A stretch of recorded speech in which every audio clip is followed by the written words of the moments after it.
हाय, आज मुझे message record करने में थोड़ा टाइम लग गया, but I am here and so I have got this very nice deck, the secret biodiversity oracle, and उसमें से ये कार्ड निकला. सो आई वाज थिंकिंग कि मैं इसमें एक मेन कार्ड निकालूंगी and then I'll scry and get the whole message out with other tarot cards.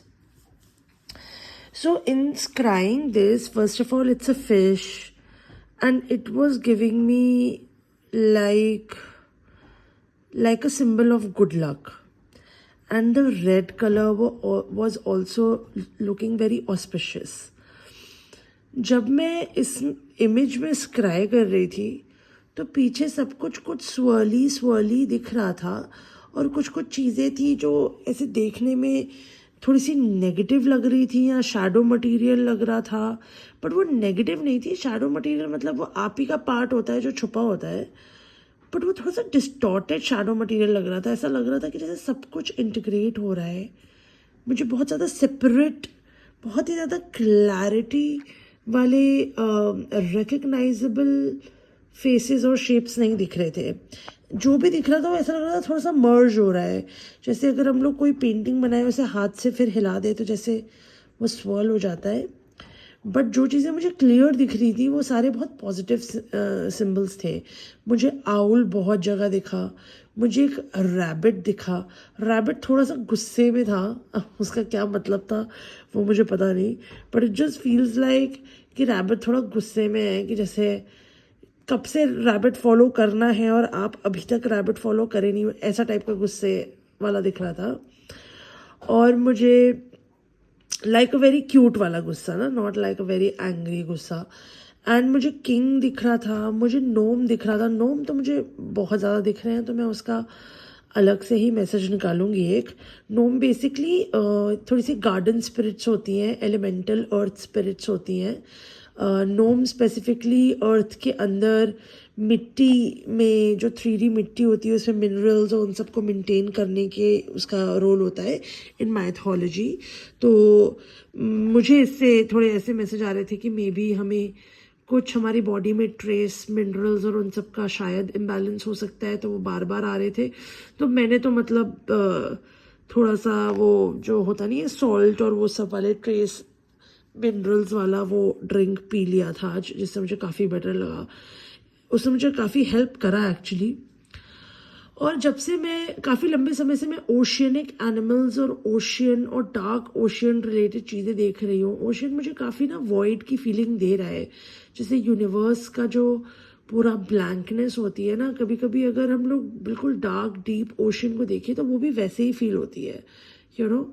And जब से मुझे ओशियनिक एनिमल्स दिख रहे हैं, मुझे थोड़े ऐसे भी मैसेज आ रहे थे कि Popeye the Sailor Man, Nana Popeye the Sailor Man. Like ऐसा लग रहा था कि जैसे कोई ना सजेस्ट कर रहा है कि स्पिनिच खाओ. एंड उसके बाद ऐसे मैसेजेस भी आते थे, eat your spinach, eat your spinach. And जब भी मुझे मैसेज आया है उसी दिन मेरे घर में किसी भी तरह पालक का कुछ बना है, स्पिनिच की कोई वेजिटेबल बनी है, कुछ बना है.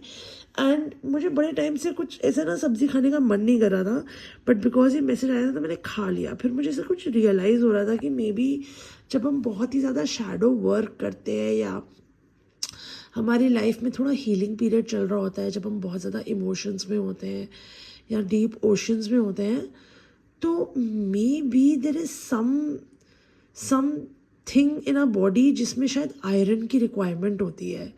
लाइक आयरन, हीमोग्लोबिन शायद कम हो जाता है और हमें वो ना थोड़ा सा अपनी एनर्जी को अप रखने के लिए चाहिए होता है. क्योंकि मुझे एक्चुअली में स्पिनच खाने के बाद काफ़ी हेल्प करा. सो मे बी ये आप भी स्पिनच खाइए. आई थिंक इस मैसेज से कुछ गलत तो हो नहीं सकता. ग्रीन खाना तो हमेशा ही अच्छा है. So yeah, I was getting symbols like this, a lot of bird symbols. Bird symbol मुझे बहुत आ रहे थे, लेकिन मुझे ना थोड़ा सा ऐसे कार्टून वाले फेसेस आ रहे थे. Like cartoon rabbit, cartoon face का आउल, कार्टून जैसा दिखने वाली बर्ड्स, कार्टून फेस वाला पैरेट. तो मुझे लग रहा था कार्टून डिफरेंट शेप्स क्यों दिख रहे हैं, तो आई वॉज गेटिंग कि आप ना जैसे जॉय की तरफ बढ़ रहे हो, जैसे लाइक शायद कोई जैसे इनर चाइल्ड का एस्पेक्ट जो अभी तक एक्सेसिबल नहीं था वो अब एक्सेसिबल हो रहा है. I mean you know like उससे रिलेट, इसीलिए वो सारा थोड़ा कार्टून और थोड़ा बच्चों वाला और एनिमेटेड और ऐसी चीज़ें दिख रही थी जो मुझे बहुत ही इंटरेस्टिंग लगा. तो ये जो एक्चुअली डेक है it talks about endangered species. तो अगर आपको ये स्कैन करके इसके बारे में और पढ़ना है तो आप ज़रूर कर सकते हैं. 11 नंबर वॉज लाइक थोड़ा सा मास्टर नंबर लग रहा था, कि मुझे इसे देख के लग रहा था कि क्या ये कार्ड ये बता रहा है कि हैव वी मास्टर्ड समथिंग.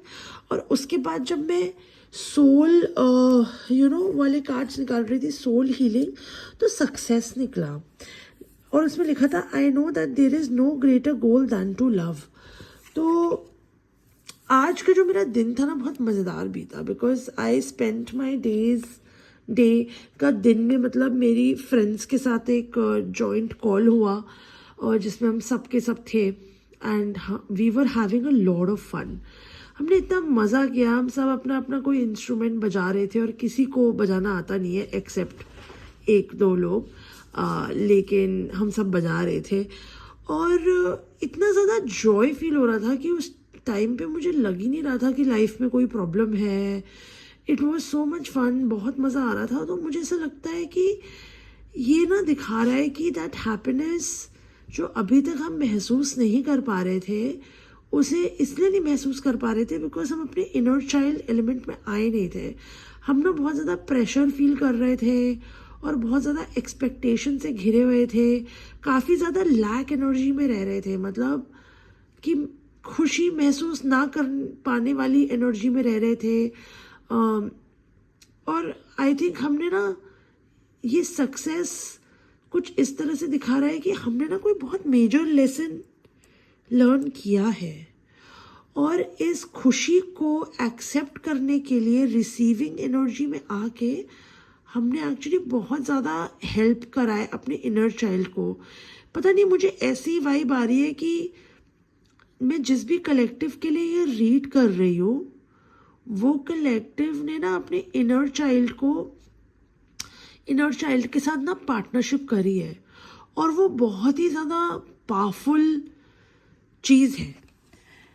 क्योंकि उसके बाद मैंने इस सक्सेस को ना समझने के लिए टैरो कार्ड्स निकाले थे, तो मुझे ना टैरो कार्ड में बहुत इंटरेस्टिंग पैटर्न दिखा कि ना असेंडिंग नंबर्स दिखे मुझे 5, 6, 7 and that was a very powerful conformation for me because 5 number एक ट्रांसफॉर्मेशन का नंबर लगता है और 5 हायरोफेंट में आया है. तो हायरोफेंट इज़ दैट टीचर और ये देखो किस चीज़ को सिखा रहा है, ये ना 2 डिफरेंट एस्पेक्ट्स को सिखा रहा है. तो मुझे ऐसा लग रहा है कि जो सेपरेशन हम अपने अंदर महसूस करते हैं कि हमारे एस्पेक्ट्स अलग होते हैं, ऐसा लगता है कि हमारे एस्पेक्ट्स ने ना किसी हायर सेल्फ की बात सुनी है. We learned something, we collaborated and partnered with something और उसकी वजह से ना हम इस एनर्जी में आए where I think it is, मुझे ऐसा लग रहा था पूरी एक मूवी दिखा रहे हैं कि जैसे ना हमने कुछ सीखा, कुछ समझा, कुछ ट्रांसफॉर्म किया, हमने बहुत अच्छा कर्मा भी किया, हमने अच्छे काम भी करे और उसके साथ साथ हमने ना डार्कनेस में भी झांक के देखा, मतलब शैडो मटेरियल. तो ऐसा लग रहा है कि किसी ने ना बहुत ज़्यादा काम कर रखा है. It is like literally about a collective who has really worked on their subconscious material, conscious material. मतलब कोई बहुत ज़्यादा ट्रांसफॉर्मेशन चाहता है, सीखना चाहता है, बहुत ही उत्सुक है सीखने के लिए और उसका ना ऐसा सक्सेसफुल कार्ड निकला है कि यू आर सक्सेसफुल. जो भी चीज़ आप करना चाह रहे थे, जिस भी चीज़ के लिए आप प्रिपेयर हो रहे थे, ऐसा लग रहा है कि कोई इंसान ना रेडी है. तो वो मुझे बहुत इंटरेस्टिंग लगा. उसके बाद से मैंने ना स्पिरिट हीलिंग कार्ड्स निकाले और स्पिरिट हीलिंग कार्ड में निकला this is the perfect time. तो मैं समझ गई कि this whole message is about somebody who is ready, जिस भी चीज़ को करने के लिए रेडी था। मतलब ऐसा लग रहा है कि कुछ बहुत ही छोटी ना, बट बहुत प्रोमिनेंट, नॉट छोटी, छोटी is a wrong word, but like कुछ बहुत प्रोमिनेंट एस्पेक्ट्स थे आपके खुद के जो शैडो में ना छुपे थे। और मुझे सीरियसली ऐसा लग रहा है कि ये वाला जो एक फीलिंग है ना, एक इंसान बहुत बार गुजर चुका है इस फीलिंग से कि I am ready, I am ready, but वो एक एस्पेक्ट है जिसकी वजह से वो आगे नहीं बढ़ पा रहे थे। तो मेरे को भी काफ़ी सिमिलर फीलिंग्स हुई और मुझे ना कुछ रिसर्च करने के बाद थोड़ा सा फील हुआ कि ना साउथ नोड एस्ट्रोलॉजी में देखना चाहिए। तो अगर ये मैसेज आपसे रेजोनेट कर रहा है ना, आप अपनी साउथ नोड एस्ट्रोलॉजी को ज़रूर देखिए, बिकॉज साउथ नोड हमें बताता है कि हम कहाँ से आ रहे हैं। आई मीन आप जिस भी बिलीफ सिस्टम में बिलीव करते हैं, या तो आप पास्ट लाइफ में बिलीव करते हैं, नहीं करते हैं, बट आपका जो साउथ नोड होता है ना, वो दिखाता है कि आपको कौन से मेंटल स्टेट और किस मेंटल स्टेट और लर्निंग्स के साथ आप घुसे हो। और नॉर्थ नोड दिखाता है कि आपको इस लाइफ में जाना किस तरफ है, मतलब कि कौन से नए लर्निंग्स है जो आपको करना ज़रूरी है। तो अगर आपको लगता है कि ये मैसेज में आप इस चीज़ से रेजोनेट कर रहे हैं और आपको ऐसा लगता है कि आपने ये सक्सेसफुली कर दिया है, तो मुझे ऐसा लगता है कि आप एक बार अपना साउथ नोड देख सकते हैं कि कोई चीज़ छूटी तो नहीं है। एंड क्योंकि अपने पास्ट को ना पूरी तरह से समझना और उसके बाद उसको बाय बाय करना बहुत ज़रूरी है, सो दैट हम अपनी नई जर्नी स्टार्ट कर सकें। बिकॉज मुझे ऐसा लग रहा है ना कि किसी की ज़िंदगी में ये वो कोई एक ऐसा एस्पेक्ट है जो हर बार मतलब छुपा रह जाता है एक इंसान के ना व्यू पॉइंट से। तो एवरी टाइम जब उसको लगता है वो रेडी और वो कुछ नया डायरेक्शन में काम करना शुरू करता है ना, तो ये वाला एस्पेक्ट बाहर आ ही जाता है।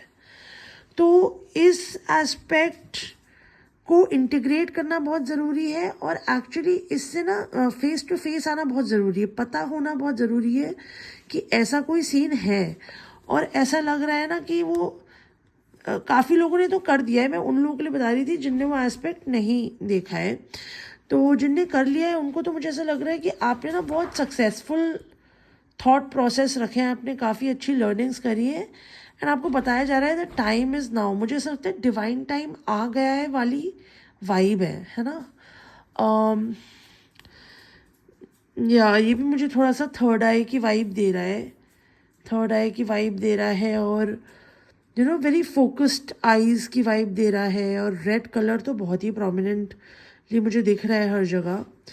सो या आई फील कंग्रेचुलेशंस, किसी ने बहुत सक्सेसफुली इंटीग्रेशन करा है अपने डार्क और लाइट साइड का। उस वजह से उनके अंदर ना बहुत ज़्यादा फायर एनर्जी और बहुत अच्छा वॉरियर सिग्नेचर एनर्जी जाग रही है, प्राण शक्ति बहुत अच्छी जाग रही है, एनर्जी है to do focused work on their path. तो वो मुझे दिख रहा है इसमें।